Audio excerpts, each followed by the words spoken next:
freedom is never more than one generation away from extinction. We didn't pass it on to our children in the bloodstream. The only way they can inherit the freedom we have known is if we fight for it, protect it, defend it, and then hand it to them with the well-taught lessons of how they in their lifetime must do the same.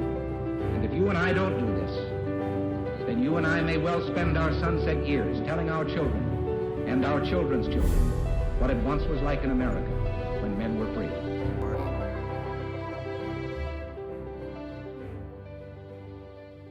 Welcome back, everyone, to Patriot Coalition Live. I'm Matthew Nugent. And I'm Jason Mrochek.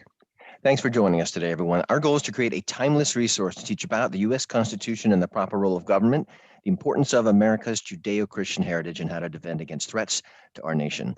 Folks, our email address is freedom@Patriot Coalition Live. That's freedom@Patriot Coalition Live. We'd love to hear from you. Questions, comments, or topics you would like us to cover, please send us a line.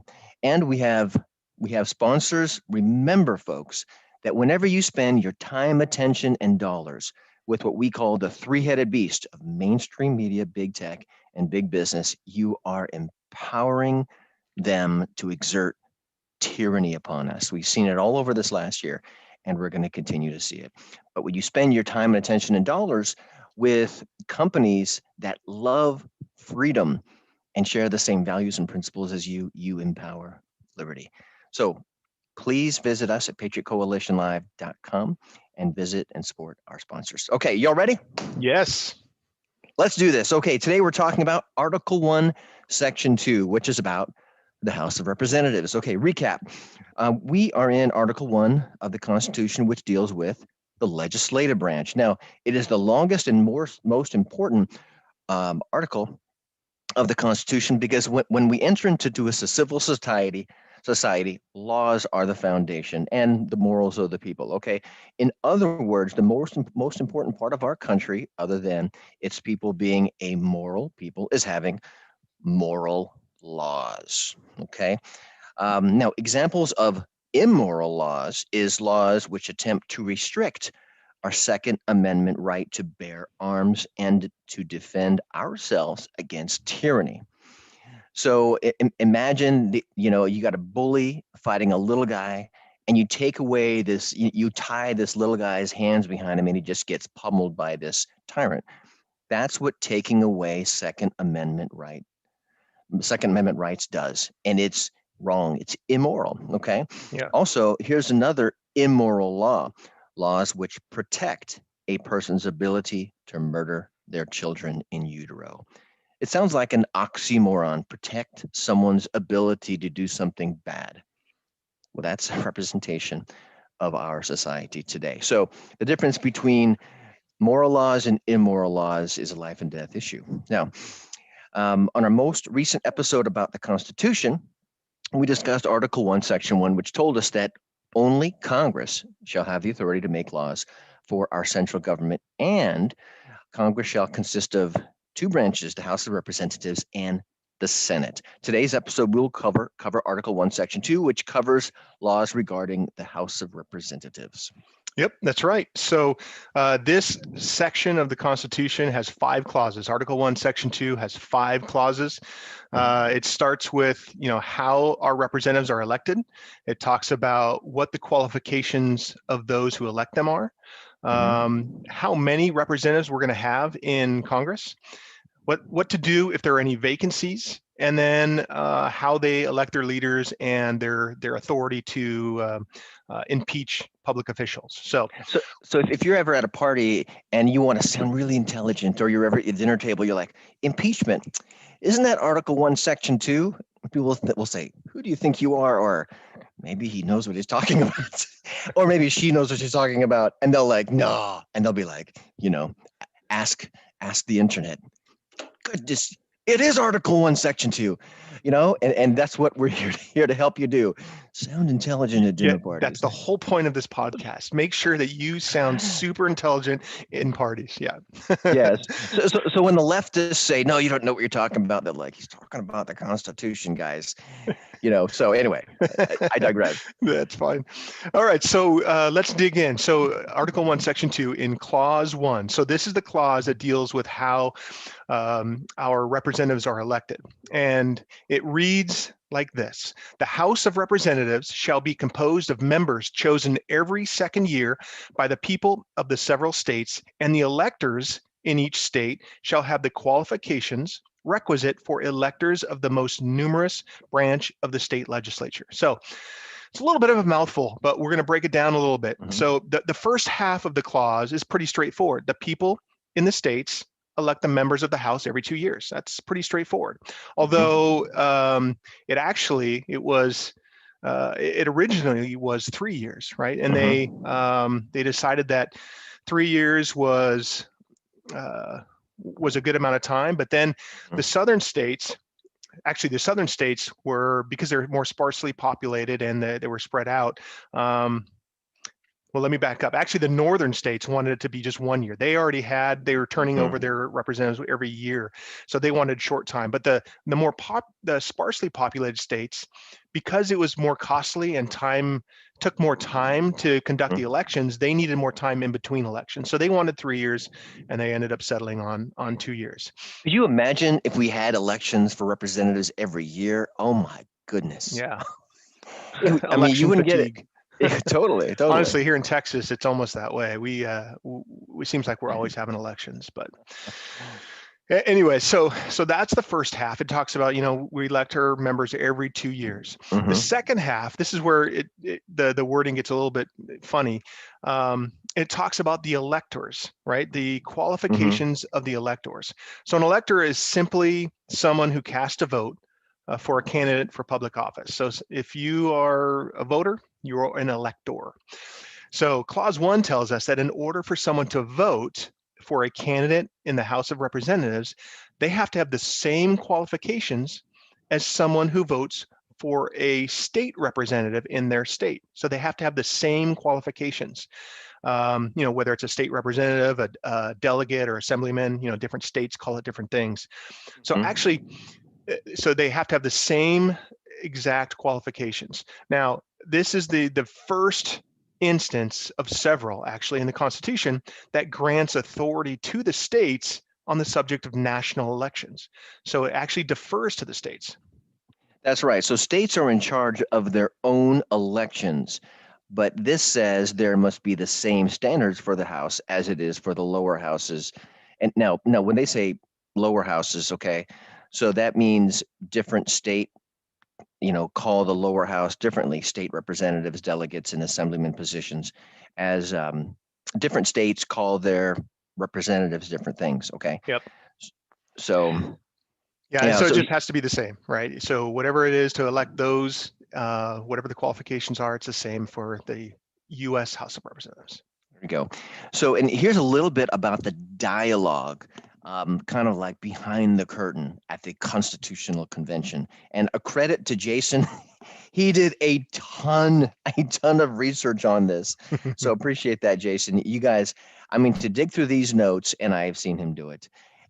He basically went through the notes from the Constitutional Convention. It's not your typical, late night reading, unless you're Jason Morochek, in which case we are the beneficiaries of. So in terms of who should vote, eventually all, naturalized American citizens and citizens born in the United States can vote who are at the age of 18.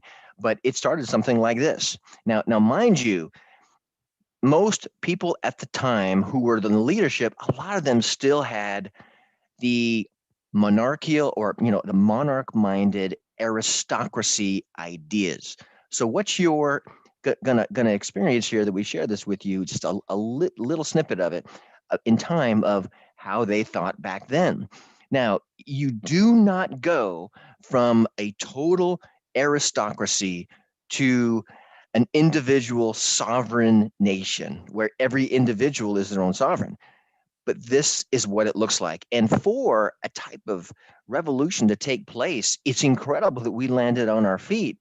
And it was quite providential. I mean, it says throughout our Constitution and our founding documents that God was definitely there. And for Many revolutions, the country does not land on their feet, but we did and we had prospered. So John Dickinson said only landowners should vote. Think about that.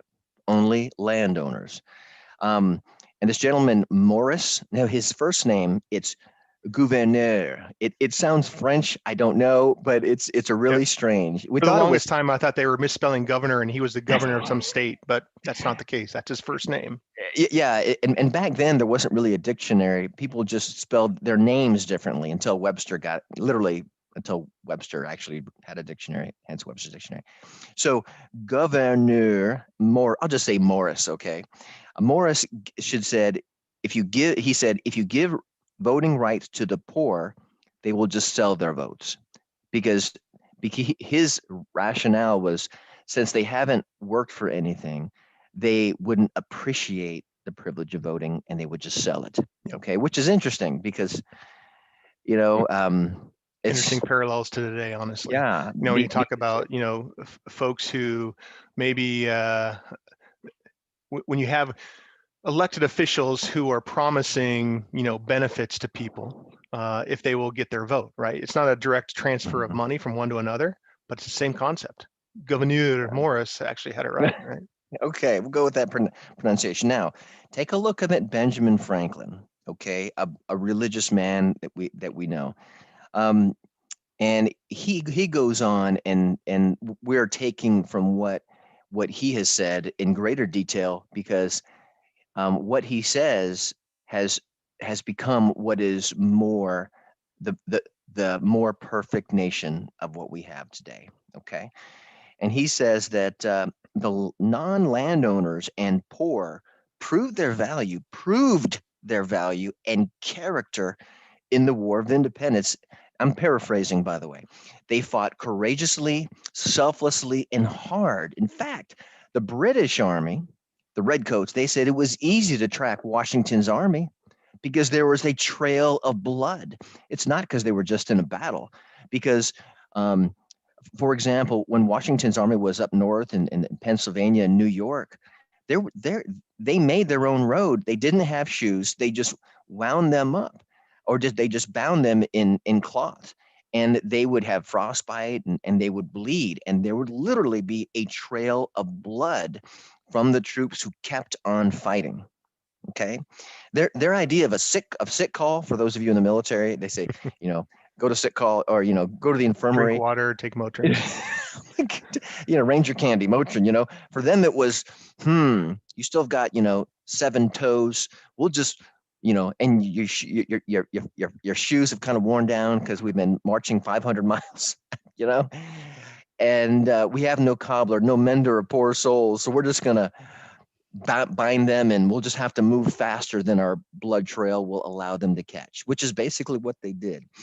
So, I mean, Benjamin Franklin is saying, listen, and they fought hard, and the non-landowners, which they equated as the poor, they can fight valiantly, which speaks to the truth, not my truth, but the truth, that there is courage and valor in every man and every woman. But there needs to be a right situation for it to bring out. And what these brave men and some women with these brave soldiers had is they had something to fight for. And that'll come into play here as we further explain this. So, and Benjamin Franklin also tells the story. He recalls the story of 1,000 American sailors, 1,000, okay, who had been captured and who were in English prisons. And the English tried to bribe these captured American sailors and say, hey, we'll pay you extra if you serve in the British Navy. And they said no. Now, listen, prisons back then, they probably had as many rats and vermin in the prisons, or even more than they had actual prisoners, which is probably good because they probably, found a way to eat them. So it wasn't like, you get 3 hots in a cot, you get a TV, access to the library, the internet. No. So they were in squalor positions. They were being half starved, if not starved. Surely they were being tortured. I mean, it's an easy way out. These were brave, courageous men of character. Think about that. And they refused. They refused. Now, Benjamin Franklin also told another story of an English ship captured by an American warship. And these English sailors were given the opportunity to, join the Americans, and, whatever the Americans captured, they would share with them. And the English said, yeah, sure, we'll do it. Note, in England, you had to be a landowner. You had to be rich. You had to be almost the middle class, upper class kind of aristocracy in order to have skin in the game to vote. As a result, the big takeaway is that the English without the right to vote are nothing more than slaves. That's kind of what Benjamin Franklin said. I'm paraphrasing, and therefore don't have allegiance to a country. So Benjamin Franklin, who's very wise, he basically says, if you want loyal people, you need to give them skin in the game. And here it means voting. And we have seen again and again and again how Americans, rich and poor, when they have, a stake in their liberty and their freedom, will fight. And even in the most, positions of great squalor, will maintain their loyalty. Whereas the English, who weren't given a stake in their nation and were not given sovereignty, said, yeah, sure, slave, basically a slave in England, or, the opportunity for freedom and prosperity with America. And he was right. So we saw how they made their choices. Yeah.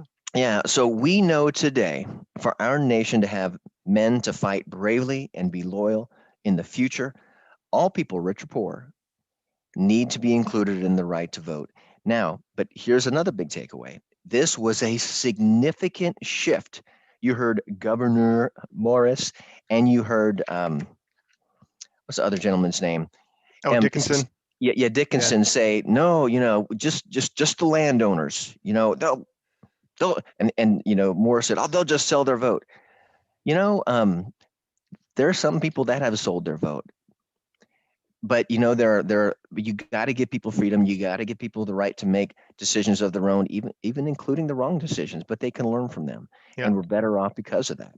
So it was a significant shift from an aristocracy mindset and tyranny mindset toward the mindset of individual liberty, where each citizen possesses individual sovereignty in their lives and in their country. Yeah.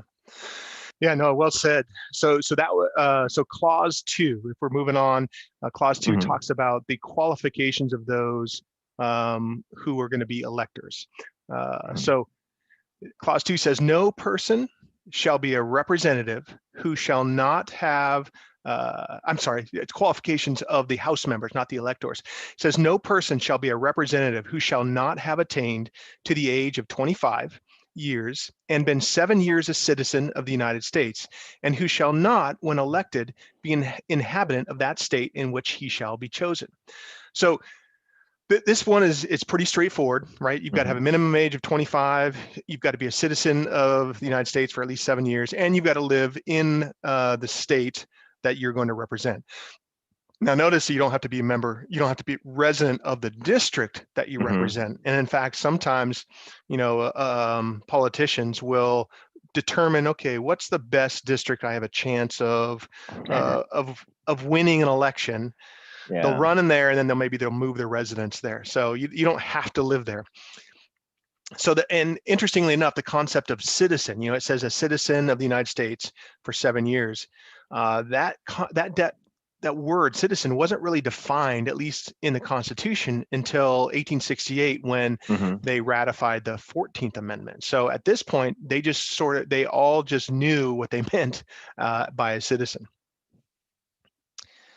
There we go. So clause 3, the number of representatives.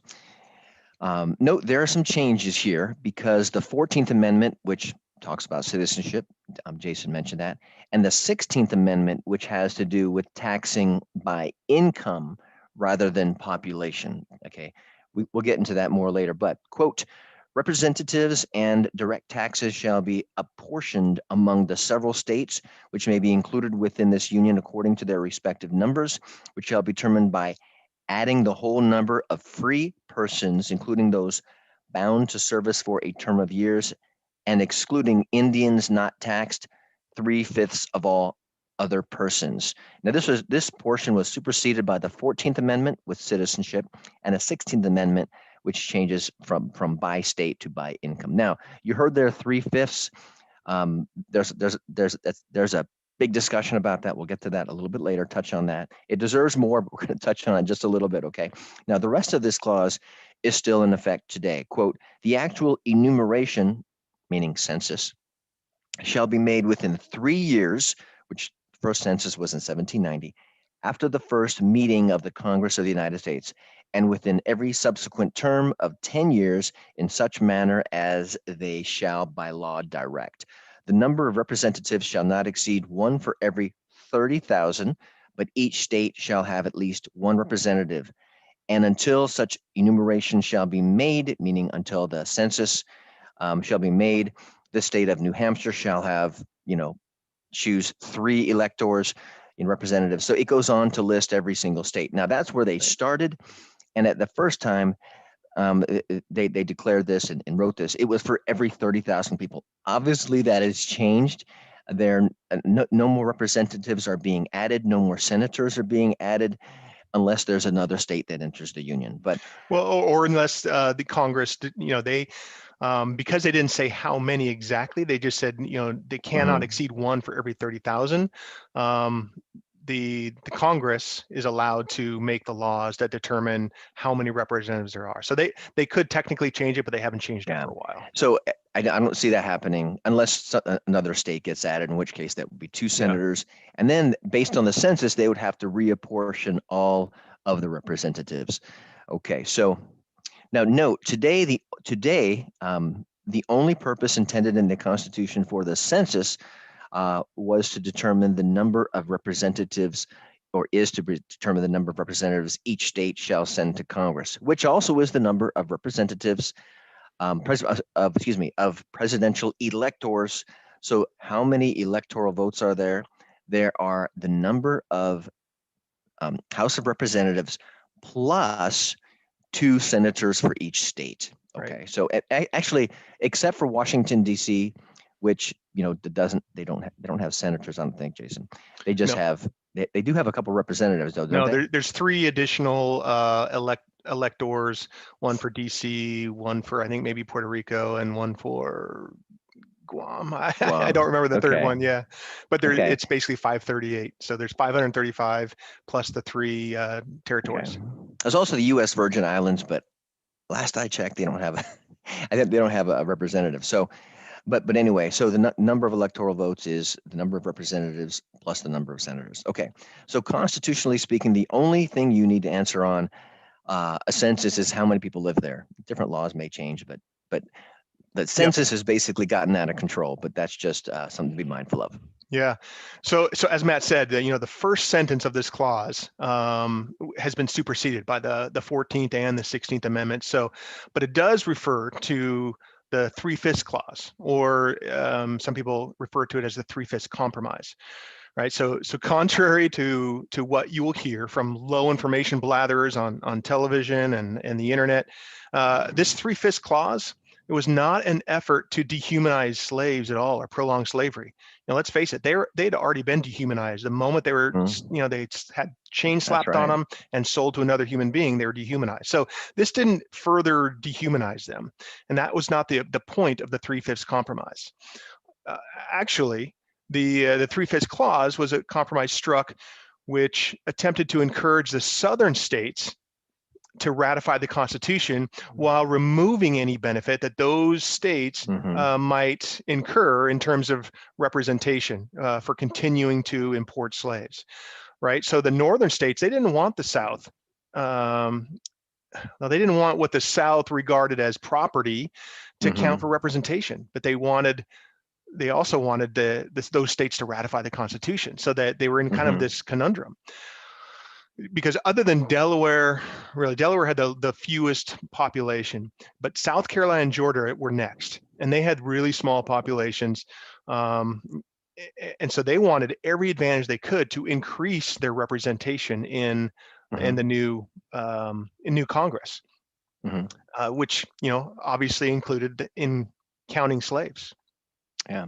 So in fact, I think Jason, at one point, in fact, this was the most contentious, and people were about to get up and walk, and it was done. The Yeah. Constitutional Convention was about to end, and we're done. We're done here. We're not going to have this. We're going to stick with No, that's exactly right. Yeah, in all my research of the debates, they went back and forth on this Mhm. quite a bit, right? They couldn't really come to an agreement. They couldn't. Yeah, it was contentious, and it was very animated. Probably the most animated part of the convention, and it was actually at this point where Benjamin Franklin, he kind of made his favorite quote, and I'll ask Matt actually to read it. If the quote about the sparrow. Okay. All right. Sure. Thank you. Quote, I've lived a long time, sir, a long time. And the longer I live, the more convincing proofs I see of this truth, that God governs in the affairs of men. And if a sparrow cannot fall to the ground without his notice, is it probable that an empire can rise without his aid? We have been assured, sir, in the sacred writings that except the Lord build the house, they labor in vain who build it. I firmly believe this, and I also believe that without his concurring aid, we shall succeed in this political building no better than the builders of Babel, unquote. Note the builders of Babel failed. Yeah, they sure did. Yeah. Yeah, so this was Benjamin Franklin, who allegedly, didn't believe in a God, or at least was a deist. This is him saying, look, we're just men. We're not this endeavor that we're upon. If it's going to succeed, we need God's presence. And so he's basically Right. intervening and saying, hey, let's take some time. Let's spend some time in prayer that we will be able to get through this. And it worked, right? They came out with a compromise that ultimately allowed them to to move forward with the convention. And today, this 3/5 compromise, regardless of where it started, it was contributed to our Constitution and the abolition of slavery. There we go. So bottom line, you're thinking, was the 3/5 compromise good or bad? Okay, here's the bottom line. It was a compromise. It allowed us to move forward with a new constitution, which is our constitution we have today, which ultimately contributed to the abolition of slavery. So when we look at our past and we say, is it good or bad? We have to look at the nuance. We have to look at the details. We have to look at the context, because to say 3/5 mean we only count 3/5 of the population or 3/5 of a person. You have to understand the big picture. And another question to ask is, well, what if we hadn't done it? Well, we'll get to that. Well, there are actually four parties, but here are more parties. But here are a few that we needed to address in order for our nation to progress. In the Southern mind, the compromise gave the South some representation from slave ownership. I know it's hideous, but we had to go through that.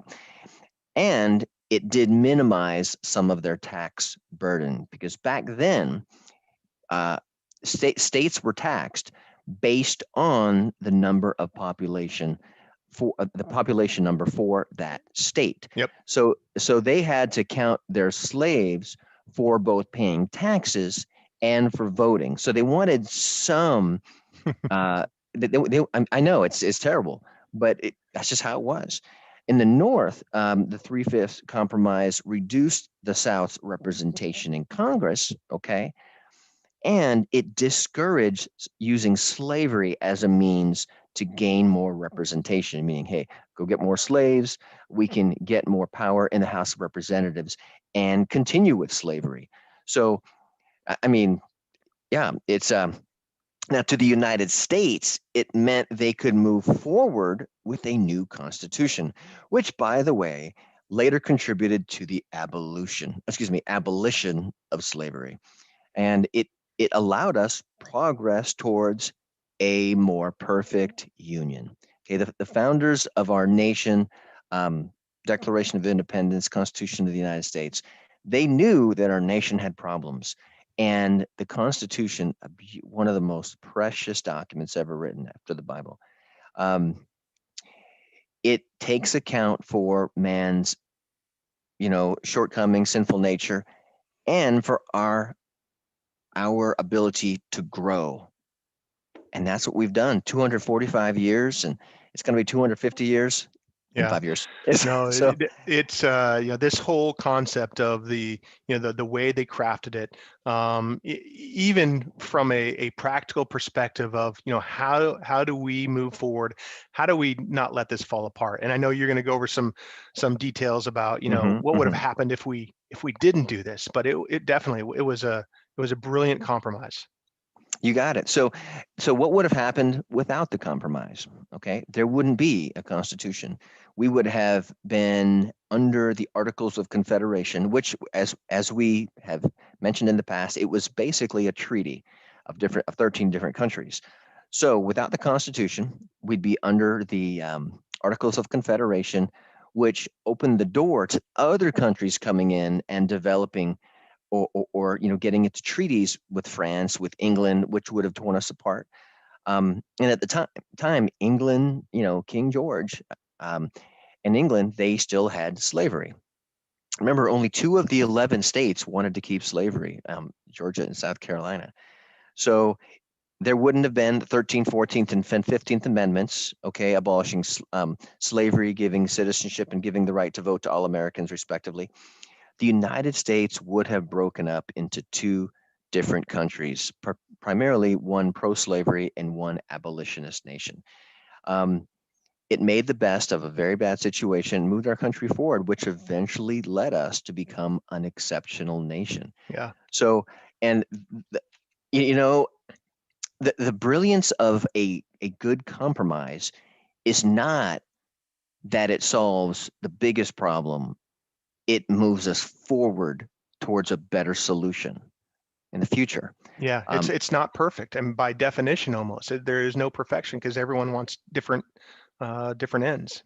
Yeah. So if you have an elected official and you look at their voting record and you say you voted for this, leftist-minded piece of legislation, and the voting records are as they are. However, you really need to get context, because it's critical to understanding the big picture. Okay, so now clause number 4. By the way, that just as an aside, that's not an excuse for anybody to vote for unconstitutional to acts, right? So we still have to have, our elected officials still have to have principles, in terms of what they're voting for and what they're not voting for. That is true. That is true. Yeah. And I mean, well, how about this? Principles should that's another conversation. When do principles, the abolitionists, there were abolitionists in the North that allowed this compromise to go on. Did they have principles? I think so. Benjamin Franklin, George Washington, they were part of that crew that, wanted to get rid of slavery. So the founders of our nation, were they evil men? No. Were they humans? Yes. Yep. Were they sinful men? We all are. And God allowed us to create something great from us sinners, which is incredible. Right. Yep. Yeah. So clause 4, vacancies in the House. Quote, when vacancies happen in the representation from any state, the executive authority thereof shall issue writs of election to fill such vacancies, unquote. Basically, the governor orders a special election, and some congressmen and senators, they live a very long time. In this context, we're talking about House of Representatives. Yeah. So if someone dies, they decide they resign, whatever. Whenever there's a vacancy during their term, the governor just gets to hold a special for their state, gets to hold a special election. Yeah, and it happens a lot. So order a special election. There wasn't much debate about that. Clause 5, leaders and impeachment. Quote, the House of Representatives shall choose their speaker and other officers and shall have the sole power of impeachment, unquote. So the House of Representatives chooses their own Speaker of the House, not the people. Okay. Now, note, it also means that they can choose a non-member of the House. Although it hasn't happened yet, it is constitutional for the House of Representatives to say, hey, we love this businessman, we love this business, you know.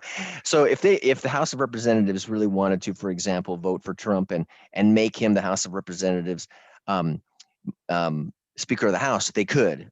Will it happen? I Yeah. don't think so. It's the language allows for it. It doesn't specifically Mhm. prohibit, just a random person. It doesn't say they have to pull it from their members. So technically it could happen. Yeah, it could. It hasn't happened yet in history. Yep. But all that happens now.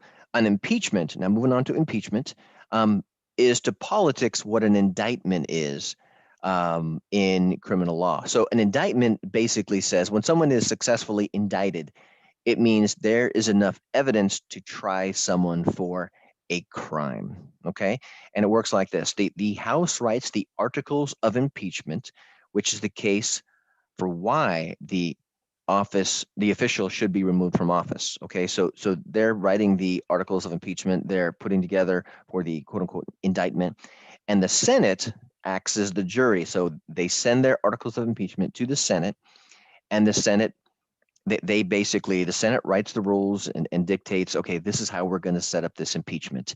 And these past couple of years, we've got to see two, Yeah. which are shams. We now know how it, or the reasons for these two impeachments were shams. The Senate acts as jury and votes guilty or not guilty. Which, if found guilty, is the person in office is removed from office. Now, it does take a 2/3 vote of senators. It's a very high standard. 67 senators out of 100. Okay, so yeah, and we'll talk more about the Senate side of that when we get to section 3, which talks about the Senate.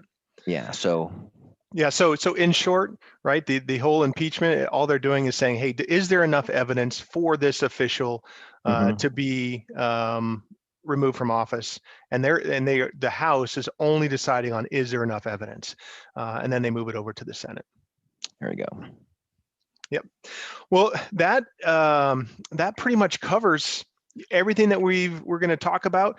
And we've talked about Article 1, Section 2. Again, that deals with the House of Representatives, and all 5 clauses, right? So we talked about Clause 1, which is how the representatives are elected.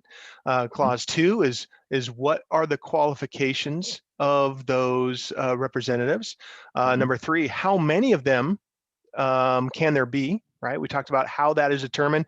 And again, this was, the most contentious part of probably the whole convention, because everyone wanted, this is the most important thing: who gets to make the laws, right? So they weren't going to just back down. They wanted to make sure that they were represented well. So how many of them are there? That was Clause 3.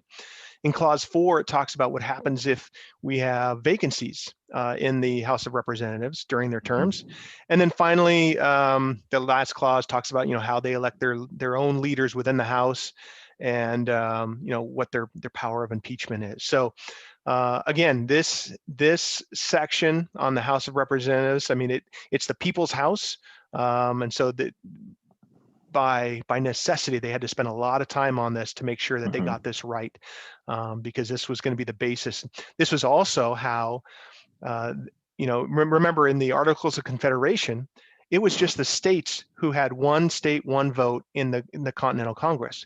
Well, now they've expanded that. Not only do the states have a say in the national government, but now the founders reached down and said, okay, we're going to give the people directly a say in what happens. We're going to give them skin in the game in what happens, and not just, as we've talked about, their state having a treaty with the other states.